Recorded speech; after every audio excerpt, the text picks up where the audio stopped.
نبی کریم صلی اللہ علیہ وآلہ وسلم کے دور میں کچھ قریش مکہ کے ایک یہودی عالم کے پاس گئے اور اس سے کہا کہ حضور صلی اللہ علیہ وآلہ وسلم سے ایسا کیا سوال کیا جائے کہ ان کے نبی ہونے کی حقیقت واضح ہو جائے۔ اس کے جواب میں یہودی عالم نے حضور اکرم صلی اللہ علیہ وآلہ وسلم سے 3 سوال پوچھنے کو کہا، جن میں ایک سوال یہ تھا کہ اصحاب کہف کون تھے۔ لہٰذا اللہ تبارک و تعالیٰ نے اپنے محبوب حضرت محمد صلی اللہ علیہ وآلہ وسلم کو اس کا جواب قرآن مجید کی سورۃ الکہف کے اندر مکمل وضاحت کے ساتھ بیان فرمایا۔ اس کے مطابق یہ حضرت عیسیٰ علیہ السلام کا دور تھا جب اللہ تعالیٰ نے آپ علیہ السلام کو آج کے دور کے فلسطین کے علاقے میں لوگوں کو اسلام کی تبلیغ کے لیے بھیجا۔ یہ علاقہ اس وقت رومن امپائر میں شمار ہوتا تھا اور یہ بت پرست لوگ تھے۔ یہاں ایک یہودی بادشاہ کی حکمرانی تھی جو رومن حکومت کے ماتحت ہی کام کرتا تھا۔ جو حضرت عیسیٰ علیہ السلام نے یہاں تبلیغ شروع کی تو رومی لوگ آپ علیہ السلام کے مخالف ہو گئے اور آپ کو گرفتار کر کے سولی پر لٹکانا چاہا، مگر اللہ تبارک و تعالیٰ کے حکم سے آپ کو زندہ آسمان پر اٹھا لیا گیا۔ اس واقعے کے کچھ عرصہ بعد یہودی لوگوں نے رومی حکومت کے خلاف بغاوت کر دی، لہٰذا اس کے رد عمل میں غصہ ہو کر ٹائٹس نامی رومی بادشاہ نے یروشلم اور فلسطین پر حملہ کر کے اسے مکمل تباہ کر دیا، حتیٰ کہ بیت المقدس کو بھی اس نے مکمل تباہ کر دیا۔ اسی دوران اس نے 1.5 لاکھ یہودیوں کو قتل کر دیا۔ جو بچے کچے یہودی یہاں رہ گئے تھے وہ جان بچا کر فلسطین سے نکل گئے، اور یوں صرف جو حضرت عیسیٰ علیہ السلام کے ماننے والے تھے اور ان کی تعلیمات کے پیروکار تھے، صرف وہی فلسطین میں موجود رہ گئے۔ اس زمانے میں دقیانوس نام کا بادشاہ کی حکومت تھی جو کہ رومی تھا اور بت پرست تھا، لہٰذا اس کی حکومت میں موجود عیسائی لوگوں پر اس نے ظلم و ستم شروع کر دیا، یہاں تک کہ حضرت عیسیٰ علیہ السلام کے ماننے والوں یا ان کے چند نوجوان حواریوں کو ایک روز اس نے اپنے دربار میں بلا لیا اور ان سے کہا کہ میں تمہیں چند روز کی مہلت دیتا ہوں کہ تم اپنے نئے دین یعنی عیسائیت سے باز آ جاؤ، ورنہ میں تمہیں قتل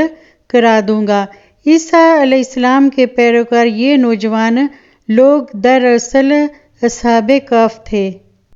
جن کے واقعے کا ذکر قرآن پاک کی سورۃ کہف میں وضاحت سے موجود ہے۔ ان نوجوانوں نے جب یہ دھمکی سنی تو وہ شدید پریشان ہو گئے، کیونکہ وہ اس بادشاہ سے لڑنے کی ہمت نہیں رکھتے تھے اور نہ ہی اس شہر میں رہ کر عیسائی تعلیمات جاری رکھ سکتے تھے، ورنہ دقیانوس بادشاہ انہیں قتل کرا دیتا۔ لہٰذا انہوں نے شہر چھوڑ کر بھاگ جانے کا فیصلہ کیا اور اللہ پاک کی ذات پر بھروسہ کر کے شہر سے نکل گئے، یہ سوچتے ہوئے کہ اب اللہ پاک ہی ہمارے لیے کوئی فیصلہ کرے گا اور ہمارے لیے کوئی راستہ نکالے گا، یہاں تک کہ وہ ایک پہاڑ کے غار میں جا کر چھپ گئے اور وہیں اسی غار میں ہی سو گئے، یہاں تک کہ سوتے سوتے ان پر 300 سال کا عرصہ گزر گیا، یعنی 300 برس تک یہ لوگ اس غار میں سوتے رہے۔ دقیانوس نے جب ان لوگوں کو تلاش کروایا تو اسے معلوم ہوا کہ یہ لوگ اسی غار کے اندر موجود ہیں، تو وہ بے حد غیظ و غضب کا شکار ہوا، لہٰذا اس نے غصے میں آ کر حکم دیا کہ غار کو ایک سنگین دیوار لگا کر بند کر دیا جائے تاکہ یہ لوگ اندر ہی مر جائیں، تاکہ کبھی باہر نہ آ سکیں، جبکہ بادشاہ نے جس شخص کے ذمے یہ کام لگایا وہ بہت ہی نیک اور ایماندار آدمی تھا۔ اس نے اصحاب کہف کے نام اور ان کی تعداد پر پورا واقعہ ایک تختی پر لکھوا کر تانبے کے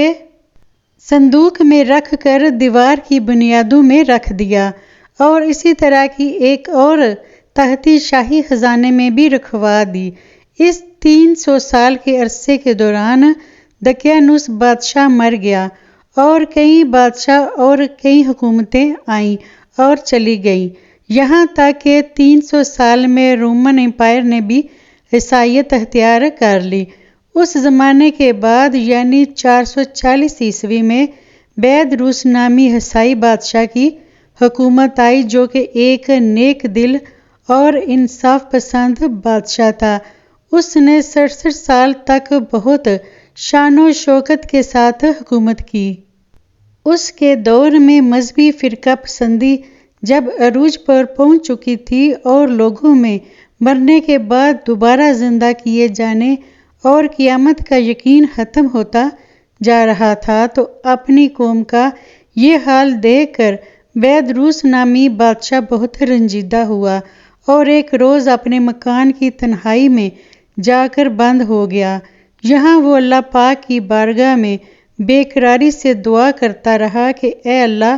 کچھ ایسی نشانی ظاہر فرما کر میری قوم کے لوگوں کا ایمان پھر سے تازہ ہو جائے، انہیں قیامت کا اور مرنے کے بعد دوبارہ زندہ کیے جانے کا اور ایک خدا کے موجود ہونے کا یقین ہو جائے۔ اللہ تبارک و تعالیٰ نے اس کی یہ دعا قبول فرمائی۔ لہٰذا ایک روز ایک چرواہا اپنی بکریوں کو ٹھہرانے کے لیے اس غار کے پاس پہنچا۔ یہ وہی غار تھی جس میں اصحاب کہف موجود تھے اور اس میں سو رہے تھے۔ اس چرواہے نے چند لوگوں کے ساتھ مل کر اس دیوار کو گروا دیا۔ دیوار کے گرتے ہی دیوار گرانے والوں پر ایسی ہیبت اور خوف طاری ہوا کہ سب گھبرا کر وہاں سے بھاگ گئے۔ یوں اللہ تعالیٰ کے حکم سے اصحاب کہف اپنی نیند سے بیدار ہوئے اور ایک دوسرے سے سلام و کلام میں مشغول ہو گئے۔ جب انہیں بھوک لگی تو اپنے ایک ساتھی جس کا نام یملیحا تھا اس سے کہا کہ تم بازار جا کر نہایت خاموشی سے کھانا لے کر آؤ اور یہ بھی معلوم کرنا کہ دقیانوس ہم لوگوں کے بارے میں کیا ارادہ رکھتا ہے۔ جب یملیحا غار سے نکل کر بازار پہنچے تو یہ دیکھ کر حیران رہ گئے کہ شہر میں ہر طرف اسلام کا چرچا اور بول بالا نظر آ رہا ہے، یہاں تک کہ لوگ اعلانیہ حضرت عیسیٰ علیہ السلام کا کلمہ پڑھ رہے ہیں اور ان کی تعلیمات پر عمل بھی کر رہے ہیں۔ اس کشمکش میں یملیحا ایک دکان پر کھانا لینے کے لیے پہنچے اور کھانے کی قیمت کے بدلے اپنے زمانے کے سکے دکاندار کو دے دیے، جو کہ ظاہر ہے 300 سال پہلے کا تھا اور اب بند ہو چکا تھا، حتیٰ کہ اس کو کوئی پہچاننے والا بھی باقی نہ رہا تھا۔ دکاندار نے جب یہ سکے دیکھے تو شک گزرا کہ شاید اس شخص کو پرانا خزانہ مل گیا ہے۔ لہٰذا اس نے یملیحا کو سپاہیوں کے سپرد کر دیا تاکہ وہ ان سے خزانے کے بارے میں پوچھ گچھ کریں۔ یوں سپاہیوں نے یملیحا کو پکڑ لیا اور ان سے سوال کرنے لگے کہ بتاؤ وہ خزانہ کہاں ہے۔ جواب میں یملیحا نے کہا کہ ہمارے پاس کوئی خزانہ موجود نہیں ہے، یہ ہمارا ہی پیسہ ہے۔ سپاہیوں نے کہا کہ ہم کیسے مان لیں، کیونکہ یہ سکے تو 300 سال پرانے ہیں، جبکہ تم ابھی جوان ہو، لہٰذا سچ سچ بتاؤ کہ معاملہ آخر کیا ہے تاکہ اس کا کوئی مناسب حل نکالا جا سکے۔ جواب میں یملیحا نے کہا پہلے مجھے یہ بتاؤ کہ دقیانوس بادشاہ کا کیا حال ہے۔ سپاہیوں نے یہ سنا تو جواب دیا کہ آج اس نام کا کوئی بادشاہ نہیں ہے، مگر ہاں سینکڑوں سال پہلے اس نام کا ایک بے ایمان بادشاہ گزرا ہے اور وہ بت پرست تھا۔ یہ جواب سن کر یملیحا حیران و پریشان ہو کر رہ گئے اور بتایا کہ ابھی کل ہی تو ہم اس کے شہر سے اپنا ایمان اور جان بچا کر بھاگے تھے، اور میں اور میرے ساتھی قریب کے ایک غار میں چھپ گئے تھے، جبکہ میرے باقی ساتھی اس وقت بھی غار میں موجود ہیں۔ تم لوگ میرے ساتھ چل کر خود ہی دیکھ لو۔ جب سپاہی اور شہر کے لوگ ایک کثیر تعداد میں اس غار کے پاس پہنچے تو اصحاب کہف یملیحہ کے انتظار میں تھے کہ انہوں نے آنے میں بہت دیر کر دی ہے اور شاید یملیحہ کو بادشاہ نے گرفتار نہ کروا لیا ہو۔ جب غار پر بہت سے آدمی پہنچے اور شور و غل سنائی دینے لگا تو اصحاب کہف سمجھے کہ شاید دقیانوس کی فوج اور ہمارا تعاقب کر کے غار تک آ پہنچی ہے، لہٰذا وہ اللہ پاک کے ذکر و اذکار اور حمد و ثنا میں مشغول ہو گئے۔ سپاہیوں نے غار پر پہنچ کر وہ تانبے کا صندوق پر برآمد کر لیا اور اس کے اندر سے تختی کو نکال کر پڑھا تو وہاں اصحاب کہف کے نام اور یہ لکھا ہوا تھا کہ یہ مومنوں کی جماعت ہے اور اپنے دین کی حفاظت کے لیے دقیانوس بادشاہ کے خوف سے اس غار میں پناہ گزین ہوئی ہے، اور دقیانوس نے غصے میں آ کر اس غار کے منہ کو بند کروا دیا ہے۔ لہٰذا جب کبھی بھی یہ غار کھلے تو لوگ اصحاب کہف کا حال یہاں سے معلوم کر سکیں۔ سپاہی یہ دیکھ کر حیران و پریشان رہ گئے اور جب کچھ سمجھ نہ آیا تو اپنے بادشاہ بیدروس کو اصحاب کہف کی اطلاع دی۔ بیدروس بادشاہ جب یہ خبر سنی تو فوراً اپنے امراء اور علماء کے ہمراہ پہنچ گئے۔ اصحاب کہف نے غار سے نکل کر بادشاہ سے معانقہ کیا اور تمام واقعہ بادشاہ سے بیان کیا۔ بیدروس بادشاہ نے سجدہ گزار ہو کر اللہ تعالیٰ کا شکر ادا کیا کہ اے اللہ،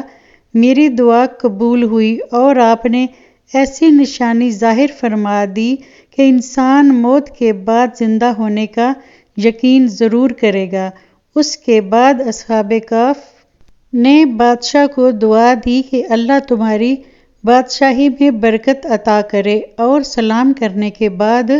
دوبارہ اسی غار میں واپس چلے گئے اور دوبارہ وہیں جا کر سو گئے جہاں سے بیدار ہوئے تھے، اور اسی حالت میں اللہ تعالیٰ نے انہیں موت دے دی۔ بادشاہ بیدروس نے اسی غار میں ان کی قبریں بنوائی اور سالانہ ایک دن مقرر کر دیا جب لوگ اصحاب کہف کی قبروں کی زیارت کے لیے آیا کرتے تھے۔ حضرت علی رضی اللہ تعالیٰ عنہ کی روایت ہے کہ رسول اللہ صلی اللہ علیہ وآلہ وسلم نے فرمایا، جو شخص جمعہ کے دن سورۃ کہف پڑھ لے وہ 8 روز تک ہر فتنے سے بچا رہے گا، اور اگر دجال بھی نکل آئے تو یہ اس کے فتنے سے بھی بچے رہیں گے۔ تفسیر ابن کثیر۔